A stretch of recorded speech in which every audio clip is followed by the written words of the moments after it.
Welcome to my channel Cookbook.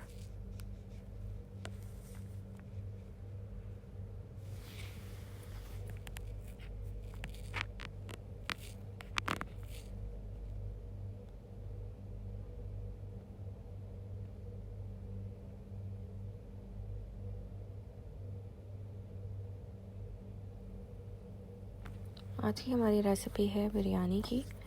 ये half kg biryani है। ये 4 से 5 अफराद के लिए इसे आराम से खा सकते हैं। पैकेट का मसाला यूज़ करेंगे हम इसमें।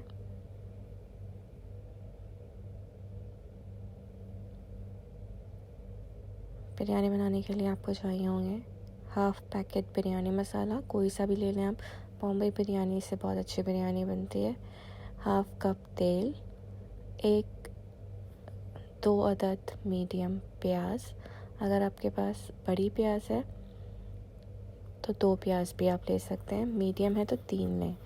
टमाटर है हमारे पास 2 मीडियम बारीक कटे हुए, 3 से 4 हरी मिर्चें हैं, आधा कप हरा धनिया और आधा कप पुदीना है। क्योंकि ये हाफ़ kg बिरयानी है तो इसकी मेजरमेंट भी हाफ़ kg के हिसाब से होगी। 1 टेबल स्पून अदरक लहसुन का पेस्ट। आप हाफ़ kg ही मीट ले सकते हैं, चिकन, या आप थोड़ा ज़्यादा भी कर सकते हैं अपने हिसाब से। और 1 बड़ा आलू।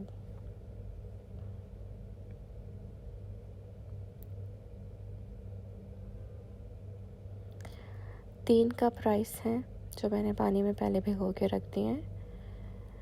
इसके अलावा खड़ा मसाला है तेज़पात, दालचीनी, बड़ी छोटी इलायची और लौंग। सबसे पहले हम आलू को हाफ़ टर्न कर लेंगे। हमें पूरा बॉईल नहीं करना, क्योंकि अगर पूरा बॉईल हो जाएगा तो फिर वो बिरयानी में टूट जाएगा। तो इसके लिए पहले मैंने पानी में हल्का सा जर्दे का रंग डाला है और ये फिर कटे हुए आलू डाले हैं और इसको मैं इतना पकाऊंगी कि ये आधे पक जाएं और आधे कच्चे रहें। ये यहाँ पे डन हो चुके हैं। अब एक पैन में तेल डाल दूँगी। तेल गर्म होने के बाद सबसे पहले हम प्याज डालेंगे।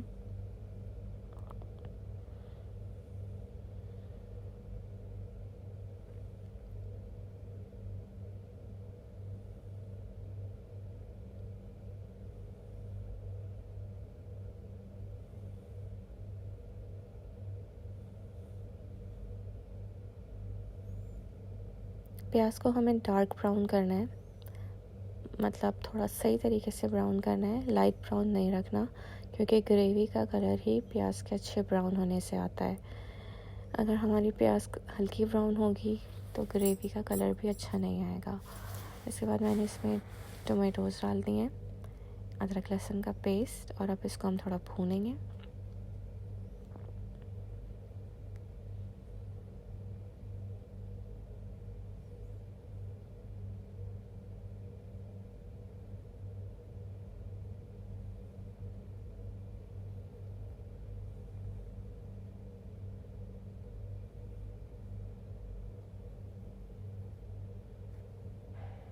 अब मैंने इसमें चिकन ऐड कर दिया। इसको हम थोड़ा और पकाएंगे। आलू ऐड करने हैं।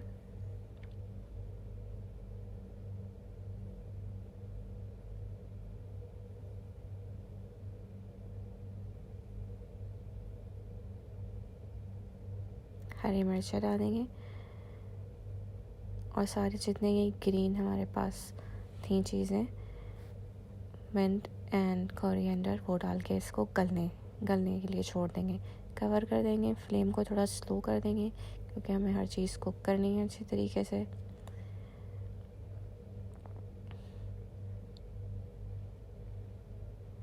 नमक डालेंगे हम हस्बे ज़ायका।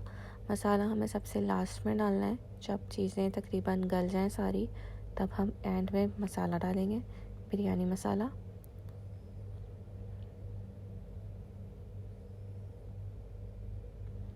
ये सब कुछ गल चुका है, तो अब मैं इसमें बिरयानी मसाला डालूँगी और कुछ मिनट के लिए हम इसको ढक के पकाएंगे और इसके बाद हमारा कोरमा रेडी हो जाएगा।